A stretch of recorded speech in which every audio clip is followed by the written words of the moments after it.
Sir ஏற்கனவே ONGC நிலப்பகுதியில எடுத்துட்டு இருக்கு சார். இப்போ கடல் பகுதிக்குள்ள போறாங்க. இது எப்படி சொல்றது, அங்க எதுவுமே எடுக்கக்கூடாது அப்படின்ட்டு சொல்லி இருக்கக்கூடிய அரசாங்கத்தினுடைய இந்த மேம்படுத்துதல் சட்டம், இப்ப இவர் சொல்றாரு கடல் யூனியன் கவர்மெண்ட்குள்ள போறதுனால அவங்க தான் அனுமதி கொடுக்கணும். ரெண்டாவது இந்த கடலோர பாதுகாப்பு மதிப்பீட்டு ஆணையம் இல்லையா, ஆமா, அதனுடைய அதிகாரியை மாவட்ட அளவில் நியமிப்பதும் யூனியன் கவர்மெண்ட் தான். அதனால இந்த அனுமதி அவர்களுக்கு ஈஸியா கிடைச்சிடும் அப்படின்னு சொல்லிட்டு இதுல என்ன செய்ய முடியும் சார் கவர்மெண்ட் இதுல? அனைவருக்கும் வணக்கம். அதாவது அவங்க அனுமதி கேட்டிருக்கிறது தமிழ்நாடு கடலோர மேலாண்மை ஆணையத்திடம் தான் கேட்டிருக்காங்க. சரி, மண்டல மேலாண்மை ஆணையத்திடம் கேட்டிருக்காங்க. ஓகே, ஒண்ணு முதல்ல கொஞ்சம் விரிவாவே இதை கொஞ்சம் பேசி ஆகணும். இந்த Hindustan oil exploration India limited நிறுவனம் தனியார் நிறுவனம். இவங்க மொத்தம் 11 ஆய்வு கிணறுகளுக்கு அனுமதி வாங்கியிருக்காங்க. Okay, 3 offshore, 8 onshore. இந்த 8 ஆன்ஷோர்ல 1 மட்டும்தான் இவங்களுக்கு கடல் பகுதியில் இப்ப எடுத்துட்டு இருக்காங்க. ஓகே, இதுவும் தரங்கம்பாடிக்கும் பூம்புகாருக்கும் இடையே ஒரு 19 கிலோமீட்டர் தூரத்துல இவங்க வச்சிருக்காங்க.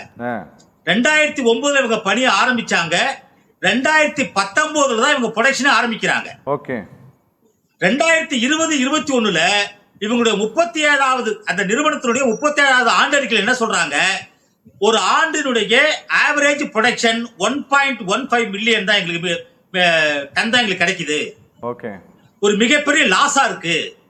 ஆஃப்டேக்ல கஸ்டமருக்கு தேவையானதை கொடுக்க முடியல எங்களால. ரிஸ்க் பேஸ்டு இன்டர்வென்ஷன்ல நாங்க இம்ப்ரூவ் பண்றதுக்கு முயற்சி பண்றோம்னு பாக்குறாங்க. ஓகே, அப்போ இந்த செயல்படுகிற நிறுவனம் எங்க ஆரம்பிச்சிருக்காங்கன்னா 2009 தரங்கம்பாடிக்கு பக்கத்துல இருக்கக்கூடிய பிள்ளை பெருமாள் நல்லூர்ல தான் இவங்க சுத்திகரிப்பு நிலையம் வச்சிருக்காங்க. 57 கிலோமீட்டர்ல பைப் லைன்ல கொண்டு நாங்க சுத்திகரிப்பு பண்றோம்னு சொல்றாங்க. ஆனால் 2021 இந்த கம்பெனி ஷட் டவுன் ஆயிடுத்து. அதற்கு பிறகு அந்த கம்பெனியை நடத்துவதற்காக ஓஎன்ஜிசி நிறுவனத்தோடு ஒரு ஒப்பந்தம் போட்டு மாதானம் உள்ளிட்ட பகுதியிலிருந்து எடுத்தோம், கடலூர் மாவட்டத்தில் புவனகிரிலிருந்து கொண்டு போயும் சுத்திகரிப்பு பணிகள் செஞ்சுட்டு இருக்காங்க. ஏற்கனவே இவங்க எடுத்த அந்த பிள்ளை பெருமாள் நல்லூர் சுத்திகரிப்பு நிலையத்துக்கு வர வேண்டிய ஆன்ஷோர்ல இருந்து கிடைக்கக்கூடிய அந்த பொட்டன்ஷியல் இல்ல. இப்ப அவங்க என்ன பண்றாங்க, வேதாந்தா நிறுவனத்துக்கிட்ட இருந்து நாங்க எக்ஸ்டெண்ட் பண்றோம்னு சொல்லி நாளை வாங்கி இவங்க அனுமதி கேட்கறாங்க. சரி, இது ஒரு பக்கம். இந்த இடம் குறிப்பாவே காவிரி உருவாகக்கூடிய கூர்க்கு மலையிலிருந்து காவிரி கடலில் கலக்கக்கூடிய பூம்புகாரின் மைய பகுதியில் இருக்கிறது. ஓகே, கர்நாடகா தீர்ப்பாகட்டும், உச்சநீதிமன்ற தீர்ப்பாகட்டும், ட்ரிபுனல் வழக்கா இருக்கட்டும், எவ்வளவு தண்ணியை நீங்கள் தமிழகத்துக்கு கொடுக்க வேண்டுங்கிறதுல ஒரு புறம் இருந்தாலும் கூட கடலில் கலக்கக்கூடிய தண்ணீருடைய அளவுகோல் 10 டிஎம்சி. ஓகே, இந்த 10 டிஎம்சி அளவுகோல் என்ன அப்படின்னா, கடல் நீரும் நன்னீரும் சேர்கிற இடத்தில் தான் கடல் வாழ் உயிரினங்கள் இனப்பெருக்கம் நடக்கும். சரி, அதாவது 1076 கிலோமீட்டர் நீளம் கொண்ட கன்னியாகுமரியிலிருந்து திருவள்ளூர் வரையும் இருக்கக்கூடிய கடலோர மீனவர்களின் வாழ்வாதாரத்தை ஆண்டொன்றுக்கு நிர்ணயிக்கக்கூடிய ஒரு வாழ்வாதார கேந்திரம் முத்துப்பேட்டை, திருவாரூர் மாவட்டத்தில் முத்துப்பேட்டையும் கடலூர் மாவட்டத்தில் பிச்சாவரமும் தான் உயிரினங்களின் உற்பத்தி கேந்திரம். நீங்க அதுக்கு முன்னாடியே ஆரம்பிச்சீங்க. பழையாறு, பூம்புகார், தரங்கம்பாடி மீனவர்கள் அந்த பகுதியில மீன் பிடிக்க முடியாம எட்ட போய் மீன் பிடிக்கக்கூடிய கட்டாயம் ஏற்பட்டது. நம்ம ஏற்கனவே மீன்பிடி தடை காலம் நேற்று தான் முடிவடைந்தது. இன்னைக்குதான் மீனவர்கள் போயிருக்காங்க. 45 நாட்கள் இருந்த மீனவர் தடைப்பிடி காலம் 60 நாள் ஆச்சு. 63 நாட்கள் கடந்து மீனவர்கள் போயிருக்காங்க. இந்த பகுதியில ஏற்கனவே செயல்படுத்தப்பட ஆரம்பித்து போதுமான உற்பத்தி இல்லாததால முடங்கி இருக்கக்கூடிய இந்த நிறுவனம் இப்ப பரங்கிப்பேட்டை வராங்க. இவங்க பரங்கிப்பேட்டை சொல்றாங்க தவிர உண்மையை சொன்னால் பரங்கிப்பேட்டைக்கும் பிச்சாவரத்திற்கும் இடையே அவங்க அமைக்கிறாங்க 17 நாட்டிகள் மைல். இதுல ஏற்கனவே சுனாமியை பாதுகாத்த அலையாத்தி காடுகள் பகுதி. ஓகே, அங்கதான் ஒரு மிகப்பெரிய இனப்பெருக்கம் இருக்கு. நீங்க கடல் அலையில ஒரு மிகப்பெரிய மாற்றத்தை உருவாக்குவீர்களா ஆனால் இந்த அலையாத்தி காடுகள் செயலிழந்து போகும். ஓகே, உயிரினங்கள் உற்பத்தி இருக்காது. அது மட்டுமல்ல, ஒரு மிகப்பெரிய வரலாற்று, அதாவது அறிவியல் பூர்வமான உண்மை என்ன தெரியுங்களா? கடல் நீர்ப்பரப்பில் இருக்கக்கூடிய வெப்பத்தினுடைய அளவுகோலும் நிலப்பரப்பில் இருக்கக்கூடிய வெப்பத்தின் அளவுகோல் குறைவாக இருந்தால் மட்டுமே நிலம் சார்ந்த நிகழ்வுகளால் மழை ஏற்படக்கூடிய வாய்ப்பு இருக்கிறது. சரி. ஆனால் ஒரு வானிலை ஆய்வத்துல என்ன சொல்றாங்கன்னா, கடலுக்கு போகக்கூடிய தண்ணீருடைய அளவை விட 2 மடங்கு கூடுதலாக மழை பெய்ய வேண்டும் இந்த பகுதியில. ஆனால் மழை குறைவாக இருப்பதற்கு காரணம் கடல் மட்டத்தில் நீர் மேல் இருக்கக்கூடிய வெப்பத்தினுடைய அதிக அளவும் நிலப்பரப்பில் இருக்கக்கூடிய ஈரப்பதத்துடைய காற்றும் வெப்பசலனத்தை உருவாக்கவில்லை, மழை உருவாக்கவில்லை சொல்றாங்க. சரி. மழை மறைவு மாநிலமாக இருக்கிற தமிழகத்துல வடகிழக்கு பருவ மழை கூட உருவாகாத ஒரு சூழல் நிகழ்ந்துகிட்டு இருக்கு. மீனவருக்கு வாழ்வாதாரம் போயிடும், விவசாயிகளுடைய வாழ்வாதாரம் போயிடும். இப்ப நீங்க அனுமதி கேட்கிறீங்க. அனுமதி யாருக்கு? உங்களுக்கு கொடுத்ததல்ல, நீங்க ஏலம் எடுத்ததல்ல. 2018ஆம் ஆண்டு ஒப்பந்தத்துல நீங்க இந்த 4 கிணறுல வரல. இந்த 4 கிணறுமே வேதாந்தாவிற்கு சொந்தமானது. ஓகே, வேதாந்தாவிற்கு சொந்தமானதை நீங்க அக்ரிமெண்ட் போட்டு எடுத்து, ஒப்பந்தம் போட்டு எடுத்து, நாங்க இதை எடுக்கிறோம், நீங்க ஆய்வுக்கு வரீங்க. சரி. தமிழக அரசும் தமிழக கடலோர மண்டல மேலாண்மை ஆணையமும் அனுமதிக்க கூடாது என்பதுதான். ஏற்கனவே நீங்க இதுக்கெல்லாம் நீங்க மக்கள் கருத்து கேட்பீங்க, இப்ப கருத்தே கேட்க வேண்டாம்னு சொல்லிட்டீங்க. சரி. இந்தியா வளர்ச்சி அடைய வேண்டும், வளர்ச்சிக்கு தேவையான இயற்கை வளங்கள் வேண்டும். ஆனால் சுற்றுச்சூழல்களையும் விவசாயிகள் மீனவர்கள் வாழ்வாதாரத்தையும் சேர்த்து விட்டு இந்த வளர்ச்சி தேவையா என்பதுதான் என்னுடைய கேள்வி. நீங்க ஆசியாவிலேயே ரசாயன தொழிற்சாலைகள் எழுந்த ஒரு நிறுவனம் கடலூர்ல இருக்கிற சிப்காட் நிறுவனம். 48 தொழிற்சாலைகள், 48 தொழிற்சாலைகளும் ஒரு மிகப்பெரிய ரசாயன ஆலைகள், ரசாயன உர பொருட்களை உற்பத்தி செய்துட்டு இருக்கு.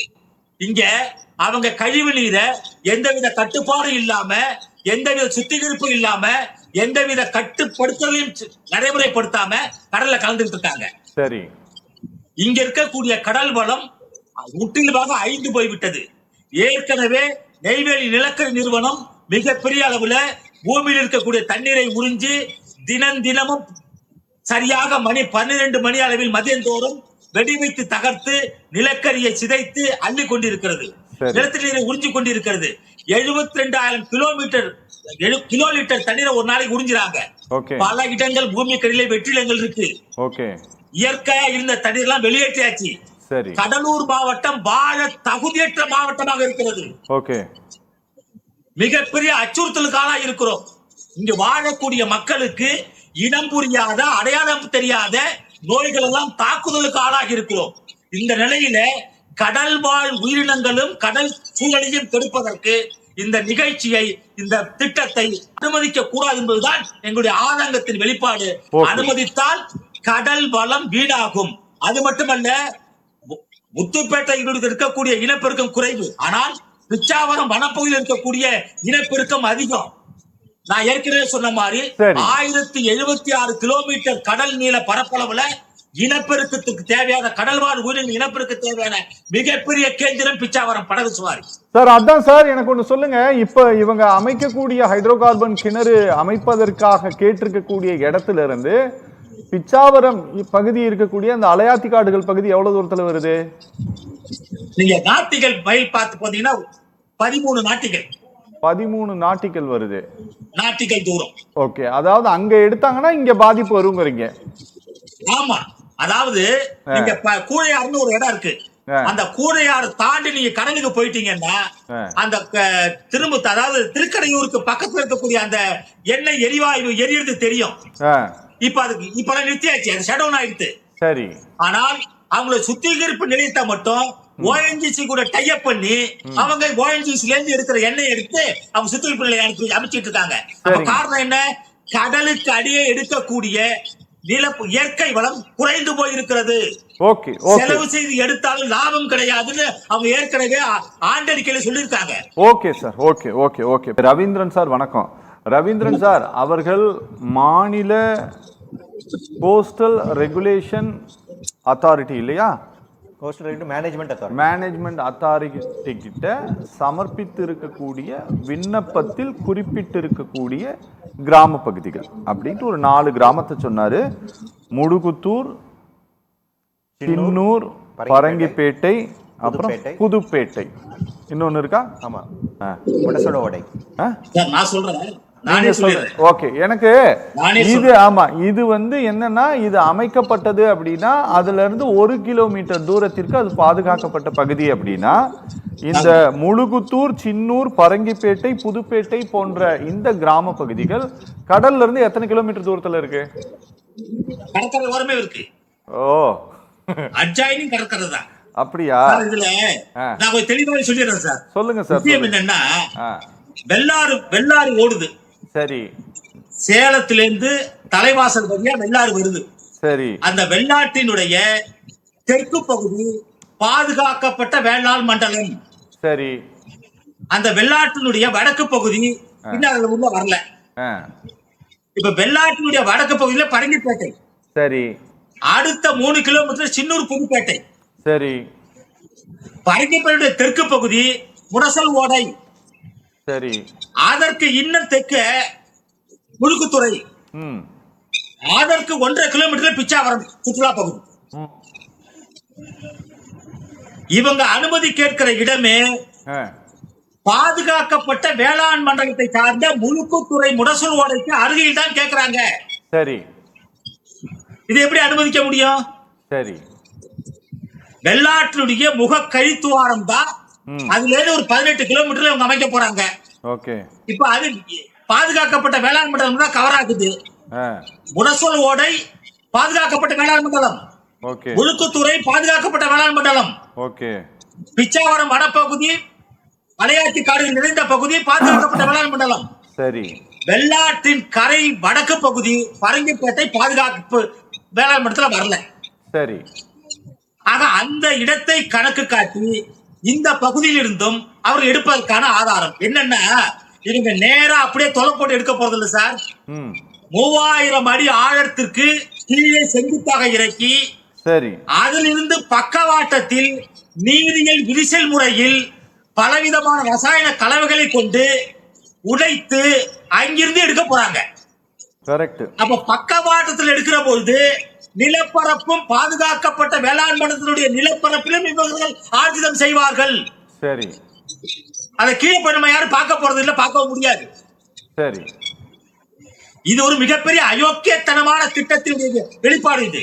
Okay okay okay. நீங்க பாதுகாக்கப்பட்ட வேளாண் மண்டலத்துக்கு அருகே அமைத்து ஒவ்வொரு 3 கிலோமீட்டருக்கு இடையில செங்குத்தாக அமைத்த துறப்படையில் இருந்து பக்கவாட்டிலே துளை அமைத்து அது 1000 கிலோமீட்டர் நீட்டிக்க செய்து அங்க நீரியல் விரிசல் முறையில் உடைத்து அங்கிருக்கக்கூடிய வாயுக்களையும் கச்சா எண்ணெயையும் வெளியேற்றதுதான் திட்டம்.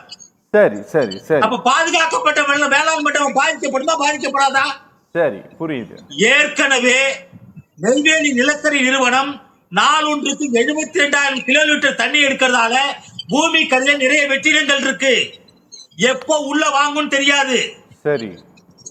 எப்ப கடல் கொந்தளிச்சு வச்சுனா பூமி உள்ள போகும் தெரியாது. அச்சத்துல வாழ்ந்துட்டு இருந்த மக்கள் இப்ப நீங்க கடல் நீர் இப்பவே பேக் வாட்டர் 27 கிலோமீட்டர் நிலப்பரல வருது.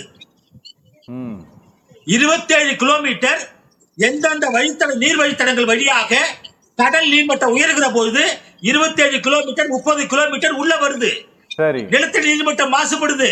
சரி. கால்நடைகள் தண்ணி குடிக்க முடியல. நிலத்தடி நீர் முக்கியமா தன்மை மாறி போச்சு. விளைநிலங்கள் பாதிக்கப்படுது. இந்த சூழ்நிலையில நீங்கள் இந்த கிணறுகள் அமைக்கக்கூடிய பணிகள் நகர்ந்தால் மிகப்பெரிய பாதிப்புகள் ஏற்படும். உயிரினங்கள் கூட வாழ முடியாத சூழல். இந்த பகுதி பல்லுயிர் பெருக்கத்திற்கான அடித்தள பகுதி. இந்த பகுதியில் நீங்கள் திட்டமிட்டு செயல்படுத்தினால் பல்லுயிர் பெருக்கமே அடிபட்டு போய்விடும், இல்லாமல் போய்விடும். சொல்லுங்க ரவீந்திரன் சார். ஒரே ஒரு விஷயம், இந்தியாவுடைய மீன் வளத்தில் அதில் கிடைக்கக்கூடிய வருமானத்தில் தமிழகம் தான் முதலிடத்தில் இருக்கிறது. மீன் உற்பத்தியிலேயும் அந்நிய செலாவிலும் தமிழகம் முதலிடம்.